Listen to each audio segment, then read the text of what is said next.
Hey guys, Toronto Brad here with another vlog. This time, my vlog is on don't be a simp for the ladies in Philippines or in Thailand, and really do not give any money to your Filipina or to your Thai lady. So quick rundown of my story is, you know my story already. I went to Philippines to meet my LDR, aka my long distance relationship. It's April Islander girl, and because of the pandemic, for the 1 year, I was sending her a little allowance every month. And for some guys that are in the community, a lot of you are saying I was sending her way too much money. And I'm gonna give you guys a baseline on how much to send and how much not to send in a situation like this, because there's always the high possibility that you can be played. And some people, the money's not a big deal, but it's just the feeling of being used that can also impact you. So in my situation, started out quite innocently enough, a little stipend.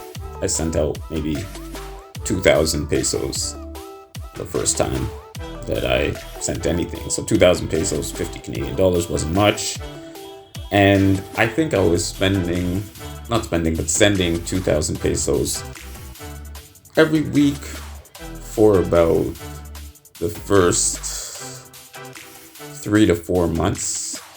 So it wasn't much, 2,000 pesos a week. So it was in the end totaling up to about 8,000 to 10,000 pesos a month for the first 2 to 3 months. But then it slowly increased, right?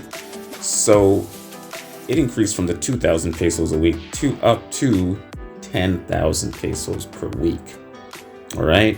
So what's a reasonable range? Well, no matter what you're making, it doesn't matter how much money you make. So whether you make $3,000 a month or whether you make $10,000 a month, I would say your cap should and always be 2,500 pesos per week. And that is the maximum that you should ever send to your Filipina or to your Thailand ladies. But still, the best option is to not send any money at all. But I'm just giving you a baseline based on my experience, because as you know, the week I left Boracay, there was another guy coming in. So that's basically my story. So as soon as I left Boracay, April had another guy that came in. And here's the deal. I'm pretty sure that he was also sending her money.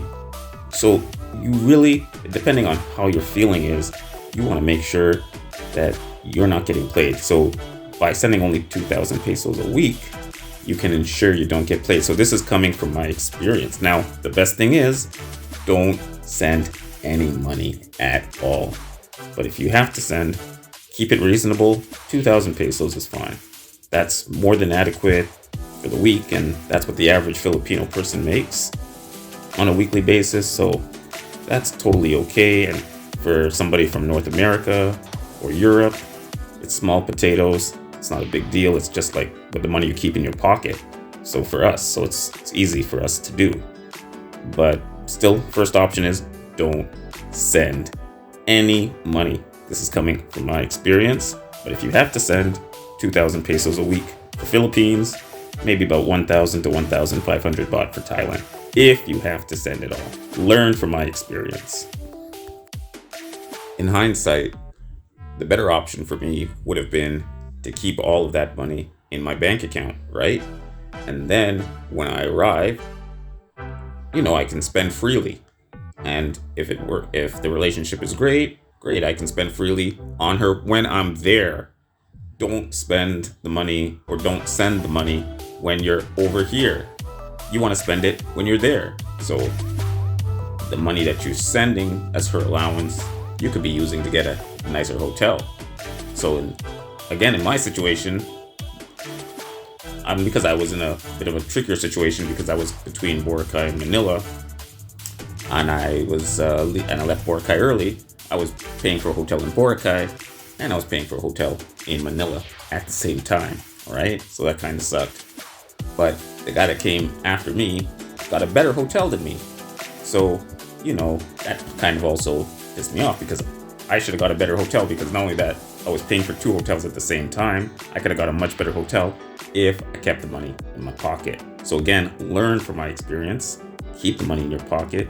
Give little money or no money. When you come, spend lavishly, and you can live it up in a higher degree than what I was doing. So these are all these little pointers that I learned in hindsight. I learned it in retrospect.